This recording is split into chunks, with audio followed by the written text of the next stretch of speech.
ഇപ്പം P R ടീമിന്റെ കാര്യം പറഞ്ഞല്ലോ. അപ്പൊ നമ്മൾ വിന്നറിനെ ലൈക് ഡിസൈഡ് ചെയ്യുന്നത് PR ആണെന്ന് നമ്മളിപ്പോ ഒരുപാട് കേൾക്കുന്നുണ്ട്. കാരണം ഇപ്പൊ ഒരു സീസണിലാണെങ്കിൽ വിന്നർ ഒട്ടും അർഹതപ്പെടാത്ത വിന്നറാണ്. കാരണം അത് ഏറ്റവും കൂടുതൽ കമന്റ് ബോക്സിലാണ് ഇവൻ ജയിച്ചത് PR കാരനാണ് എന്നൊക്കെ പറഞ്ഞിട്ട് ഒരുപാട് കമന്റ്സ് കാണുന്നുണ്ട്. അതിനോട് നോറ ഞാൻ യോജിക്കുന്നില്ല. കാരണം എന്താ വെച്ചാല് PR കൊണ്ടാണ് ജയിക്കുന്നത് പറഞ്ഞാൽ എനിക്ക് തോന്നുന്നില്ല ദിൽഷ PR ചെയ്തിട്ടുണ്ടെന്ന്. ദിൽഷ PR ചെയ്തിട്ടില്ലല്ലോ. അതൊരു ലക്ക് ഫാക്ടർ ആയിട്ടാണ് എനിക്ക് തോന്നുന്നത്. ആര് ജയിക്കണം ജയിക്കണ്ട എന്നുള്ള കാര്യം ലക്ക് ഫാക്ടർ. ഈവൻ ഈ കണ്ടസ്റ്റന്റിൽ പല ആളുകളും പെട്ടെന്ന് സിക്ക് ആയിട്ടൊക്കെ പോകുന്ന ആളുകളില്ലേ. അപ്പം it's not about PR or it's not about situations. ഒരു ലക്ക് ഫാക്ടറിൽ ജയിക്കുന്നു. പിന്നെ എനിക്ക് തോന്നിയിട്ടുള്ള വേറൊരു കാര്യം, ഏറ്റവും കൂടുതൽ കള്ളം പറയുന്ന ആരാണോ അവരെ പിടിച്ചു നിന്ന് ഏറ്റവും ലാസ്റ്റിലേക്ക് പോകുന്നത് എന്ന് എനിക്ക് തോന്നിയിട്ടുണ്ട്. ഏറ്റവും മാനിപ്പുലേറ്റീവ് ആയിട്ട് സംസാരിക്കാൻ പറ്റുന്ന എല്ലാ വിന്നേഴ്സും മാനിപ്പുലേറ്റ് ചെയ്തിട്ടുണ്ടോന്ന് ആലോചിച്ചൊക്കെ ചിന്തിച്ചു നോക്കട്ടെ. എല്ലാ വിന്നേഴ്സിനും ആലോചിച്ചൊക്കെ. എത്രമാത്രം നമുക്ക് നമ്മളെ തന്നെ മാറ്റി മാറ്റി പറയാൻ പറ്റുന്നു അത്രയും ആലോചിച്ചോക്ക്. എല്ലാ വിന്നേഴ്സിനും ആലോചിച്ചോക്ക്. അവരെല്ലാ സ്റ്റേറ്റ്മെന്റ് ഓരോന്നും മാറ്റി പറഞ്ഞ ആളുകളായിരിക്കും. ഈ ലവ് സ്ട്രാറ്റജി ഒന്നും ഈ സീസണിൽ കാണുന്നില്ല. കിട്ടാങ്ങിട്ടായിരിക്കുന്നു. അയ്യോ, ഇനി വരാൻ ചാൻസ് ഉണ്ടോ? എന്താ നോറയുടെ ഒരു ടേക്ക് അതിനകത്ത്? ആര്യൻ അവിടെ ഉണ്ടെങ്കിൽ, അവിടെ വേറൊരു വൈൽഡ് കാർഡ് വന്നെങ്കിൽ എന്തായാലും നടക്കായിരിക്കും. അതല്ല ഉള്ള കണ്ടസ്റ്റൻസിനെ വെച്ചിട്ട് ഒന്നും തോന്നുന്നില്ല. എനിക്ക് തോന്നുന്നില്ല ആരവിടെ ഇറക്കുന്ന. ഇനി അതല്ലെങ്കിൽ ഭയങ്കര ഒരു കോൺട്രവേഴ്ഷ്യൽ ആയിട്ട് അതിലൂടെ സെപ്പറേറ്റ് ആയിട്ട് വേറൊരു ലവ് സ്ട്രാറ്റജി ചെയ്യാം. അത് അങ്ങനെയൊന്നും അവർ ചെയ്യില്ല. അവര് ഭയങ്കര ഹോണസ്റ്റ് ആയിട്ടുള്ള കപ്പിൾസ്. അപ്പൊ പിന്നെ അങ്ങനെയൊന്നും എനിക്ക് തോന്നുന്നില്ല ഈ ആസ് പെർ നൗ. പിന്നെ ആര്യനാണെങ്കിലും ലാലേട്ടനോട് പറഞ്ഞത് അവൻ സിംഗിൾ ആയി കളിക്കും പറഞ്ഞിട്ടാണ് കേറിയത്. ഈ ആര്യന് ഭയങ്കര ഫിസിക്കലി അദ്ദേഹം ഏബിൾ ആണ് എല്ലാ ടാസ്കും ചെയ്യാൻ വേണ്ടിട്ട്. അദ്ദേഹത്തിന്റെ ബാക്കിയുള്ള ഇപ്പൊ പല ഡിബേറ്റ്സിലൊക്കെ ഉൾപ്പെടുന്ന രീതിയിൽ വളരെ മാന്യനായിട്ടാണ് പുള്ളി കാര്യങ്ങളൊക്കെ ഡീൽ ചെയ്യുന്നത്. വളരെ പ്രൊഫഷണൽ ആയിട്ട് സംസാരിക്കുന്ന രീതിയിൽ. ഇപ്പൊ ഫിസിക്കൽ എബിലിറ്റിയുടെ അപ്പുറത്ത് ഗെയിമിംഗ് ടാലൻസ് പുള്ളിക്ക് കുറച്ച് ലാക്ക് ചെയ്യുന്ന പോലെ ഫീൽ ചെയ്യുന്നുണ്ടോ?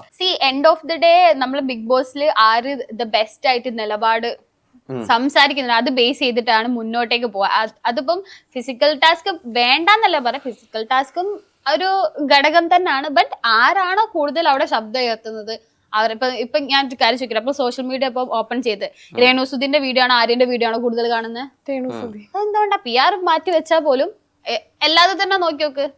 ഇപ്പൊ ഡിസ്കസ് ആണ് അല്ലെങ്കിൽ പോട്ടെ, ഇപ്പം ആര്യന്റെ കമന്റ് ബോക്സ് നോക്കുക, രേണുസുദിന്റെ കമന്റ് ബോക്സ്, ഏത് എൻഗേജ്മെന്റ് കൂടുതലും ഡിസ്കഷൻ കൂടുതൽ എവിടെ വരുന്നത്? അവിടെ സൗണ്ട് ഉയർത്തിയോണ്ടാണ്. അപ്പൊ ആര് സൗണ്ട് ഉണ്ടാക്കുന്നുണ്ടോ ദാറ്റ് മാറ്റേഴ്സ് ദർ. ഈ വീക്കിലെ എവിക്ഷനിൽ ആര് പോവാനാണ് ചാൻസ് എന്നാണ് നോർക്ക് തോന്നണേ? മുൻഷീബനിൽ ആര്? എനിക്ക് തോന്നുന്ന ആളാണ്. നവീനും ഡേഞ്ചർ സോൺ ആയിരുന്നു, പക്ഷെ ആള് എന്റർടൈനിങ് ആയോണ്ട് ആളുകൾ ഇനി ഈ ശൈത്യയുടെ ഒരു പ്ലാനും അല്ലെങ്കിൽ അവരുടെ ഒരു സ്ട്രാറ്റജിയും അവരുടെ ഇത്ര വരെയുള്ള പെർഫോമൻസ് കണ്ടിട്ട് എന്താ തോന്നുന്നത്? ആക്ച്വലി ഞാൻ സത്യം പറഞ്ഞാല് അവര് ഇതിന് മുമ്പത്തെ റിയാലിറ്റി ഷോയിലുള്ളമാര് എന്തെങ്കിലുമൊക്കെ പ്രശ്നം ഉണ്ടാക്കും. ഐ വാസ് എക്സ്പെക്ടിങ് ഒന്നും നടക്കുന്നില്ല. ചിലപ്പം എനിക്ക് സിറ്റുവേഷൻസ് ഹാപ്പൻ ചെയ്യാത്തോണ്ടാണോ എനിക്ക് തോന്നുന്നത്. നമ്മള് ഫസ്റ്റ് എവിക്ഷൻ കഴിഞ്ഞ ശേഷം എന്തെങ്കിലുമൊക്കെ ഒരു ചേഞ്ച് വരുമായിരിക്കും. ഇപ്പൊ തന്നെ ഞങ്ങളെ സീസണിലാണെങ്കിലും ഫസ്റ്റ് വീക്ക് നമ്മളെ രതീശ്വര ഉണ്ടായിരുന്നു ഉണ്ടായിട്ടുണ്ടായിരുന്നത്. ആള് പോയ ശേഷമാണ് പിന്നെയും എന്തുണ്ടായത്, അടുത്തൊരു കണ്ടസ്റ്റന്റിലേക്കും ടോപ്പിക്കിലേക്കും വന്നത്. അപ്പൊ എനിക്ക് തോന്നുന്നു ഈ ഒരു എപ്പിസോഡ് കഴിഞ്ഞ ശേഷം ലാലേട്ടൻ ഒരാളെ എവിക്ട് ചെയ്ത ശേഷം മേ ബി ഗെയിം ഇൻട്രസ്റ്റിംഗ് ആവാം. ഇൻ ടൈം ഉണ്ടല്ലോ, 3 മാസം കിടക്കുന്നുണ്ട്. പലപ്പോഴും ആളുകൾ ഈ വിക്ടിം കാർഡൊക്കെ ഇറക്കി പെർഫോം ചെയ്ത് വിജയിച്ച ആളുകളുണ്ട്. അല്ലെങ്കിൽ ഇപ്പൊ അവരുടെ ഓൺ സ്റ്റോറി ഒക്കെ പറഞ്ഞതിന് ശേഷം അതിനെടുത്ത് മാർക്കറ്റ് ചെയ്തിട്ട് ഉപയോഗിക്കുന്നത്. അങ്ങനെ ഒരു കണ്ടസ്റ്റന്റ്, അതായത് പറഞ്ഞ ആളുകളെ തെറ്റിദ്ധരിപ്പിച്ചോ അല്ലെങ്കിൽ അവരുടെ ജീവിതാനുഭവങ്ങളെ കൊണ്ട് ഇൻഫ്ലുവൻസ് ചെയ്യിപ്പിച്ചോ ഒരാൾക്ക് അതിനെ പെർഫോം ചെയ്യാൻ പറ്റുമെങ്കിൽ അങ്ങനെ ഒരു സ്പോക്ക് പേഴ്സൺ പോലെ ഒരാളായിട്ട് ആരെയാ തോന്നിയിട്ടില്ല ഇതുവരെ? വാക്ചാതുര്യമുള്ള ഒരാളായിട്ട് അങ്ങനെ എനിക്ക് ആരും തോന്നിയിട്ടില്ല, to be honest. I mean ഞങ്ങള് സീസൺ വെച്ച് നോക്കുമ്പോ അങ്ങനെ ആരും ഇല്ല. അവിടെ എല്ലാരും ഓരോന്നും ഇറക്കാനല്ലോ, അങ്ങനെ ഇല്ല. പിന്നെയും രേണുസുതി ആണെങ്കിൽ പോലും അവരുടെ ഒരു ഹിസ്റ്ററി കാര്യങ്ങളൊന്നും അത്രയും അവിടെ കൊടുത്തിട്ടില്ല. Because already people know that. Sarika ചേച്ചിയുടെ ഗെയിമിനെ പറ്റി എന്താ തോന്നുന്നത്? ലൈക്ക് നല്ലൊരു ഗെയിമർ ആണോ? കാരണം പുറത്ത് വെച്ചിട്ട് അത്രയും ഒരുപാട് കോൺട്രവേഴ്സീസ്, ഒരുപാട് ഹോട്ട് സീറ്റ് ഇന്റർവ്യൂസ് ഒക്കെ ഹാൻഡിൽ ചെയ്തിട്ടുള്ള ഒരാളാണ്. അപ്പം ലൈക്ക് നമ്മളാണെങ്കിൽ ബിഗ് ബോസിൽ പോകുമ്പോൾ നമ്മൾ ഒരുപാട് എക്സ്പെക്ട് ചെയ്യുന്നുണ്ട്. ആ ഒരു എക്സ്പെക്ടേഷൻ മീറ്റ് ചെയ്ത പോലെ ഫീൽ ചെയ്യുന്നുണ്ടോ? ഇല്ല, കാരണം പിന്നെ വേറൊരു കാര്യം, അവരത് അവിടെ ട്രൈ ചെയ്തില്ല എന്ന് ഒരിക്കലും പറയില്ല. ബിക്കോസ് ആര്യന്റെ കൂടെ ഇരുന്നിട്ട് ഒരു conversation they tried there. Okay, എന്താ പറയാ, ഹോട്ട് സീറ്റ് വിത്ത് ആ ഒരു ആളെ പേരെന്ന് പറഞ്ഞിട്ട് അവർ സ്റ്റാർട്ട് ചെയ്ത സമയത്ത് തന്നെ അവർ ചോദിക്കുന്നത് നീ ഇതുവരെ ഏത് സിനിമയിലാന്നുള്ളത് അങ്ങനെ ഇങ്ങനെ അവർ ട്രൈ ചെയ്തിട്ടുണ്ടായിരുന്നു. അത് ഭയങ്കര ഒരു actually it was A wrong questioning. കാരണം നമ്മളിപ്പോ ഒരു ഫീൽഡിലേക്ക് ഇറങ്ങി ദാറ്റ് ഡസൻ മീൻസ് നമ്മൾ അപ്പൊ തന്നെ പോപ്പുലർ ആവുന്നത്. ഭയങ്കര റോങ് സ്റ്റേറ്റ്. അതായത് നിങ്ങളിപ്പോ ഒരു ഇന്റർവ്യൂവർ ആയ ശേഷം നിന്നെ എവിടെ ഞാൻ കണ്ടിട്ടില്ല അങ്ങനെയൊക്കെ പറയുമ്പോൾ അത് നമ്മൾ ആ ഒരു പ്ലാറ്റ്ഫോമിൽ നിൽക്കുമ്പോൾ it's a kind of insulting as in front of lot of people, right? അപ്പൊ അങ്ങനെയൊക്കെ ചെയ്ത് അവരവിടെ ട്രൈ ചെയ്തിട്ടുണ്ട്. ബട്ട് അത് അത്രത്തോളം പുറത്ത് കത്തിയില്ല എന്നേ ഉള്ളൂ. അവര് ചെയ്യാഞ്ഞിട്ടല്ല, സിമിലർ 2-3 ആളുകളെ കൂടെ സംസാരിക്കുന്ന സമയത്തും ഇങ്ങനെ അവര് എന്താ ഇത് ചെയ്യുന്ന ചോദിച്ചിട്ടുണ്ട്. ബട്ട് അവർക്ക് ഓപ്പോസിറ്റ് ആ ഒരു ഇത് കിട്ടാൻ അല്ലെങ്കിൽ അണഞ്ഞു പോകുന്നോണ്ട് ഒരു നനഞ്ഞ പടക്കം വേണേ പറയാം. ഈ അഭിലാഷിന്റെ ഒരു അഗ്രസീവ്നെസ് ഉണ്ടല്ലോ, ഭയങ്കരമായിട്ട് ഒച്ച ഉയർത്തി ദേഷ്യപ്പെട്ട് സംസാരിക്കുന്നത്, അത് അൺവാണ്ടഡ് ആണെന്നാണോ തോന്നുന്നത്? ഡെഫിനറ്റ്ലി അൺവാണ്ടഡ് ആണ്. അതായത് ബിബിയില് ഒച്ച ഉയർത്തതെന്നല്ല ഞാൻ പറഞ്ഞ, ഒച്ച ഉയർത്തണം. എന്തിനാ ഒരു ഒച്ച ഉയർത്തപ്പോ? ഷാനവാസ് എന്താ തലവേദന ജസ്റ്റ് അഭിനയിച്ചാ പറഞ്ഞ അതിനൊക്കെ എത്ര ഒച്ചടേണ്ട ആവശ്യമുണ്ടോ? രേണുസുതയില്ലേ തലവേദന? ഷാനവാസിന് തലവേദന ഉണ്ടെന്നും ക്യാപ്റ്റനോട് പറഞ്ഞിട്ട് അത് ക്യാപ്റ്റൻ എന്താ പറയാ അവൻ അങ്ങനെ എന്താ പ്രിറ്റൻഡ് ചെയ്യാന്ന് പറഞ്ഞതിനാണ് ഇവൻ വന്നിട്ട് പെർഫോം ചെയ്യുന്ന ഘട്ടത്തില് എവിടെയെങ്കിലും ഇവര് പ്രോപ്പർ ബിഗ് ബോസ് മെറ്റീരിയൽ ആണെന്ന് തോന്നിയ ആരെങ്കിലും ഇപ്പൊ ഈ അവസരത്തിൽ പറയാൻ പറ്റുമോ? എനിക്ക് പിന്നെയും ഗിസേലിനാണ് ഇഷ്ടപ്പെട്ടിട്ടുള്ളത്. ബട്ട് എന്താ അറിയില്ല, ആര്യനാണ് എല്ലാ ടാസ്കുകളിലും ഇങ്ങനെ ഒന്ന് മുന്നോട്ട് പോകുന്നത്. ബട്ട് ബീബിന്റെ പണി വെച്ച് നോക്കുമ്പം കിട്ടുന്നത് അനീഷിനുമാണ്. ഇങ്ങനെ എന്തൊക്കെയാണത്? ഈ പണിപ്പുര കൺസെപ്റ്റ് ഉണ്ടല്ലോ, അത് ആദ്യമായിട്ട് ഈ സീസണിലാണ് ഇൻട്രൊഡ്യൂസ് ചെയ്തിട്ടുള്ളത്.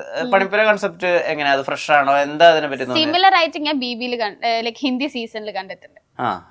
എനിക്ക് വേറൊരു കാര്യം ഫീൽ ചെയ്തിട്ടുണ്ട് കേട്ടോ, ഇത് നടക്കോ ഇല്ലെന്നൊന്നും എനിക്കറിയില്ല. കാരണം ഇവർ ഈ സീസണിൽ ഇൻട്രൊഡ്യൂസ് ചെയ്യുന്ന സമയത്ത് ഇവർക്ക് ഇഷ്ടപ്പെട്ട കുറെ സാധനങ്ങളൊക്കെ എടുത്തു വെക്കാൻ പറഞ്ഞിട്ടുണ്ടായിരുന്നു. അത് ആക്ച്വലി ഹിന്ദിയിൽ ഒരു സീസണിൽ ഉണ്ടായിരുന്നു. എന്താ പറയാ, ഈ ഒരു സാധനം കൊടുത്താല്, അതായത് ഒന്നെങ്കിൽ ബേൺ ചെയ്താലോ, ഐ മീൻ അങ്ങനെ ഒരു ടാസ്ക് ചെയ്യുന്ന സമയത്ത് അത് ഒഴിവാക്കിയാലാണ് നിങ്ങൾക്ക് റേഷൻ കിട്ടുക എന്നൊരു കൈൻഡ് ഓഫ് ടാസ്ക് ഹിന്ദി സീസണിൽ ഉണ്ടായിരുന്നു. അതിന്റെ ഒരു സിമിലർ വേർഷൻ ആയിട്ട് എനിക്ക് ഫീൽ ചെയ്തിട്ടുണ്ട്. ഇനി നടക്കോ ഇല്ലയോന്നൊന്നും എനിക്കറിയില്ല. കാരണം ഇതുവരെ ഒരു സീസണിലും ഇതിന്റെ ഫേവറേറ്റ് സാധനം പറഞ്ഞ ഒരു സാധനങ്ങൾ ഇങ്ങനെ അത് കൊണ്ടുപോയിട്ടില്ലല്ലോ. പിന്നെ ഇങ്ങനെ റേഷൻ കിട്ടണമെങ്കിൽ നിങ്ങൾ ഇങ്ങനെ കഷ്ടപ്പെടണം എന്നുള്ള ഒരു കോൺസെപ്റ്റ് ആണ് പോയത്. സിമിലർ കണ്ടിട്ടുണ്ട്. ഞാൻ തന്നെയാണോ ഇനി അവര് മാറ്റോ? ഈ സീസണിലെ ഏറ്റവും കണ്ടന്റ് കൊടുക്കുന്ന ഒരാളായിട്ട് ആരെയാ ഫീൽ ചെയ്തിട്ടുള്ളത്? വേണു ആൻഡ് അനീഷ്. ഈ ഇപ്പത്തെ സീസണിനെ പ്രത്യേകത വെച്ചിട്ടുണ്ടെങ്കിൽ എന്താ ഇതിന്റെ ഒരു അവസാനം എന്ന് നമുക്ക് പറയാൻ പറ്റില്ല. കാരണം ഇപ്പൊ ഡെസ്റ്റിനി ഷോണിന് തന്നെ പവർ ഉണ്ട്, അതെന്താണെന്ന് ഞാൻ പിന്നെ പറയാം. ചിലപ്പോ എന്റെ മൈൻഡ് മാറുമെന്നും പറയാൻ പറ്റില്ല എന്നൊക്കെ ബിഗ് ബോസ് തന്നെ പറയും. അതൊരു പുതുമയായിട്ട് തോന്നുന്നുണ്ടോ? ആക്ച്വലി ഈ സീസണിൽ ബിഗ് ബോസ് നന്നായി കളിക്കുന്നുണ്ട്. ഇവിടെ കണ്ടസ്റ്റൻസ് ഒന്നും ചെയ്യുന്നില്ല, ബിഗ് ബോസ് ആണ് കളിക്കുന്നത്. അത് രസമുണ്ട്. കാരണം എന്താ ആലോചിക്ക്, ഇപ്പം എല്ലാം പോട്ടപ്പോ ഒരിക്കലും അവര് വിചാരിച്ചില്ല അനീഷ് ക്യാപ്റ്റൻ ആവുന്നത്. ഒരിക്കലും വിചാരിച്ചിട്ടില്ല. ആൻഡ് അവർക്ക് അക്സെപ്റ്റ് ചെയ്യാൻ അത്രയും ബുദ്ധിമുട്ടുണ്ട്. Still they are pretending like okay എന്ന് അവർ പ്രിറ്റൻഡ് ചെയ്യാണ്. ബട്ട് അവർക്ക് അത് പറ്റുന്നില്ലായിരുന്നു. കാരണം ഒരിക്കലും ആ ആൾ ആവരുതെന്ന് വിചാരിച്ചെടുത്തിട്ട് ബിഗ് ബോസ് എന്താ ചെയ്തത്, എന്നാ അവരാവട്ടെ, നിങ്ങൾ അനുഭവിക്കുക. ഇതാണ്. അപ്പം ബിഗ് ബോസ് ആണ് അവിടെ ഏറ്റവും കൂടുതൽ കളിക്കുന്നത്. ഈ ഉറങ്ങുന്ന ആളെ എടുത്തിട്ട് ഡേഞ്ചർ സോൺ വെച്ച് കഴിഞ്ഞാൽ അയാൾ എവിക്റ്റ് ആവുന്നുള്ള പ്ലാൻ ഉണ്ടല്ലോ, അത് എന്തെങ്കിലും രീതിയിൽ വർക്ക്ഔട്ട് ആവും തോന്നുന്നുണ്ടോ? എനിക്ക് അതിൽ ഫീൽ ചെയ്തൊരു കാര്യം എന്താ വെച്ചാല്, നമ്മൾ ഉറക്കൊക്കെ പ്രോപ്പർ ആയിട്ടില്ലെങ്കിൽ എൻഡ് ഓഫ് ദി ഡേ നമ്മൾ ഫ്രസ്ട്രേറ്റഡ് ആവും. എങ്ങനെയൊക്കെ ഫ്രസ്ട്രേറ്റഡ് ആയിട്ട് നമ്മളെ കൊണ്ട് സംസാരിപ്പിക്കാൻ പറ്റോ അത് ട്രൈ ചെയ്യുന്ന മാതിരി ഫീൽ ചെയ്തിട്ടുണ്ട്. പിന്നെ അതുപോലെ തന്നെ ഈ സീസണിലാണെങ്കിലും നമ്മുടെ പേഴ്സണൽ സാധനങ്ങളൊക്കെ എടുത്തു വെക്കുക, കാരണം മേക്കപ്പ് സാധനങ്ങളൊന്നും കൊടുക്കാണ്ടിരിക്കുക.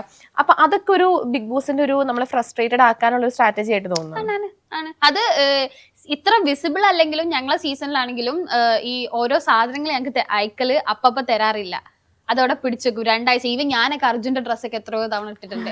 അവന്റെ ഷർട്ടൊക്കെ ഞാൻ ഇട്ടിട്ടുണ്ട്. ബിക്കോസ് എനിക്ക് സാധനങ്ങൾ കിട്ടില്ല. ബട്ട് ഞാൻ തിരിച്ചു വന്നപ്പം എന്റെ വീട്ടിൽ നിന്ന് ഇത്രയും സാധനം കൊടുത്തയച്ചത് പറഞ്ഞിട്ടുണ്ട്. ബട്ട് അവരത് പിടിച്ചു വെക്കാം. അപ്പൊ നമുക്ക് കിട്ടാതാകുമ്പോ നമുക്ക് എന്താ ഫീൽ ചെയ്യാറിയോ? എന്റെ ഒരു എക്സ്പീരിയൻസ് ഞാൻ പറയാം. എനിക്ക് കിട്ടാതാകുമ്പോൾ അയ്യോ പുറത്ത് പ്രശ്നമായോ, വീട്ടിൽ എന്തെങ്കിലും പ്രശ്നം, അല്ലെങ്കിൽ വീട്ടുകാർ നമ്മളോട് നമ്മളെന്തെങ്കിലും കാര്യം ഇഷ്ടപ്പെട്ടില്ലേ, ഇനി വീട്ടുകാരുടെ മുമ്പിൽ നാട്ടുകാർ എന്തെങ്കിലുമൊക്കെ ആയോ, അങ്ങനെ നമ്മൾ ആലോചിച്ച് കൂട്ടും. നന്നായിട്ട് ഓവർ തിങ്ക് ചെയ്യും. ബിക്കോസ് നമ്മളെ കയ്യിൽ ഫോണില്ല. പിന്നെ വേറൊരു സംഭവം എന്താ വെച്ചാല്, ഈവൻ ഇഫ് നമുക്ക് ഒരാളെ ഇഷ്ടപ്പെട്ട് അവരോട് നല്ലൊരു ഫ്രണ്ട്ലി രീതി സംസാരിച്ചാൽ പോലും അതെന്തായിട്ടാ പ്രിറ്റൻഡ് ആവാ പുറത്ത്, അതൊരു ഗെയിമാണ്. ഇനി അവർക്ക് പോലും ഫീൽ ചെയ്യണ്ടാ ഇത് ഇവന്റെ ഗെയിമാണ്.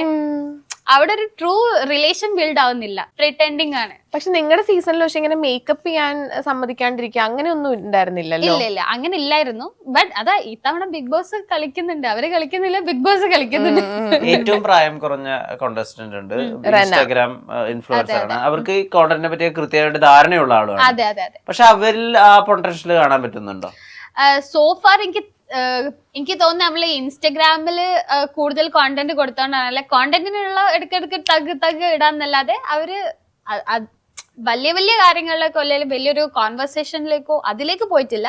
ബട്ട് ഇൻസ്റ്റഗ്രാം ക്ലിപ്സിന് വേണ്ട കുറച്ച് സാധനങ്ങൾ എടുക്കുക അവിടെ ഇവിടെ ഇങ്ങനെ ഇട്ട് കൊടുക്കുന്നത് മാത്രമേ ഞാൻ കണ്ടിട്ടുള്ളൂ. ഈ കലാഭവൻ സരിക ഒനിൽ അവരുടെ ഗെയിം പാറ്റേൺ അല്ലെങ്കിൽ അവർ ഉദ്ദേശിക്കുന്ന കാര്യങ്ങൾ അതൊക്കെ എന്തായിരിക്കും തോന്നുന്നത്? സോഫാർ ഇവരുടേതും ഞാൻ അധികം ഒന്നും കാണുന്നില്ല. നമ്മൾ കണ്ടാലല്ലേ നമുക്ക് പറയാൻ പറ്റുള്ളൂ, ഓക്കെ ഇവർ ഇതാണ് എന്ന് പറയാൻ പറ്റുള്ളൂ. എനിക്ക് അങ്ങനെയൊന്നും കിട്ടുന്നില്ല. നിലവിൽ നോറ കണ്ടിട്ടുള്ളതിൽ വെച്ചിട്ട് ഏറ്റവും അൺഎൻഗേജിങ് ആയിട്ടുള്ള ഒരു സീസൺ ആയിട്ടാണ് ഇതുവരെയും തോന്നിയിട്ടുള്ളത്. ഇത് എന്റർടൈനിങ് ആവണമെങ്കിൽ ചിലപ്പോൾ ഒരു വൈൽഡ് കാർഡിലേക്ക് വേണ്ടി വരുന്നതാണോ ഫീൽ ചെയ്യുന്നത്? അത്ര പോകേണ്ട ആവശ്യമില്ല. നമുക്ക് ഈ എപ്പിസോഡിൽ ആര് എവിക്ട് ആവുന്നുണ്ട്, ഇനി ലാലേട്ടന്റെ ഗെയിം എന്താ? ഇപ്പൊ നമ്മള് പ്രൊമോയിൽ എന്താണ് ലാലേട്ടനോട് സേഫ് കളിക്കരുതെന്ന് ലാലേട്ടൻ പറയുന്നുണ്ട്. ഇപ്പൊ ലാലേട്ടൻ വന്ന് എന്താ ചെയ്യാൻ നമുക്ക് പറയാൻ പറ്റില്ല. അതുപോലെ തന്നെ ഈ സീസണിലാണെങ്കിൽ ബിഗ് ബോസിന്റെ സൗണ്ട് ഭയങ്കര എനിക്ക് ഇഷ്ടായില്ല. മേ ബി അവിടെ കൂടുതൽ കോൺവെർസേഷൻ ഞാൻ ബിഗ് ബോസ് ഡേറ്റ് ചെയ്തോണ്ടാണ് അറിയില്ല, എനിക്ക് സൗണ്ട് അങ്ങോട്ട് കൺവിൻസിങ് ആയിരുന്നില്ല എനിക്ക് കേട്ടോ. കേൾക്കുന്ന നിങ്ങൾക്ക് എങ്ങനെ അറിയില്ല. ഇല്ല, നമുക്ക് എല്ലാവർക്കും ഭയങ്കര കോമഡി ആയിട്ടാ കുറച്ചുകൂടി റിയലിസ്റ്റിക് ആയിട്ടാണ് കൂടി സംസാരിക്കുന്നതെന്ന് തോന്നുന്നുണ്ട്. സെയിം ആള് തന്നെയല്ലേ ചെയ്യുന്നത്. എന്റെ മോഡുലേഷനാണ് വ്യത്യാസപ്പെടുത്തിയിട്ടുള്ളത്. മോഡുലേഷനിൽ എന്തോ സംഭവിച്ചിട്ടുണ്ട്, അത് കഴിഞ്ഞ് പൗട്ട് കേൾക്കുന്നതിന്റെ ആണോന്ന് അറിയില്ല. ആ ഒരു ഘനഗാംഭീര്യം ഉണ്ടല്ലോ, അത് ഭയങ്കരമായിട്ട് ഒരു മിസ്സിംഗ് ആയിട്ട് ഫീൽ ചെയ്യുന്നുണ്ട്. മൊത്തത്തിൽ നമുക്കൊരു കുറെ സാധ്യതകളുണ്ട്, പക്ഷെ ആ പൊട്ടൻഷ്യലിനനുസരിച്ച് ഇതുവരെയും ഉയരാത്തൊരു സീസൺ ആയിട്ടാണ് ഇതുവരെയും മനസ്സിലാക്കിയിട്ടുള്ളത്. ഓക്കെ, ഇപ്പൊ എലിമിനേറ്റ് ആവുന്ന വിചാരിക്കുന്നത് മുൻഷിരുചിത്ത് അല്ലാതെ വേറെ ആരെങ്കിലും വിചാരിക്കുന്നുണ്ടോ? നെവിൻ, മറ്റേ ശൈത്യ, ഇവരെ 3 പേരിൽ ആരെങ്കിലും ഒരാളാണ് എനിക്ക് ഫീൽ ചെയ്യുന്നത്. കണ്ടിറങ്ങി കാണാം. എന്തായാലും ഇനി അടുത്തടുത്ത എപ്പിസോഡുകൾക്ക് വേണ്ടിയിട്ട് നമുക്ക് കാത്തിരിക്കാം. കുറച്ചുകൂടി പൊട്ടൻഷ്യലും കുറച്ചുകൂടി പൊട്ടിത്തെറിയും ഉണ്ടാകുന്ന എപ്പിസോഡുകൾ വരും എന്ന് പ്രതീക്ഷിക്കാം. നേരത്തെ ഒരുപാട് നന്ദി. അടുത്തൊരു റിവ്യൂവും അടുത്തൊരു അനാലിസിസ് വീഡിയോയിലും കണ്ടുമുട്ടാം. ഓക്കെ.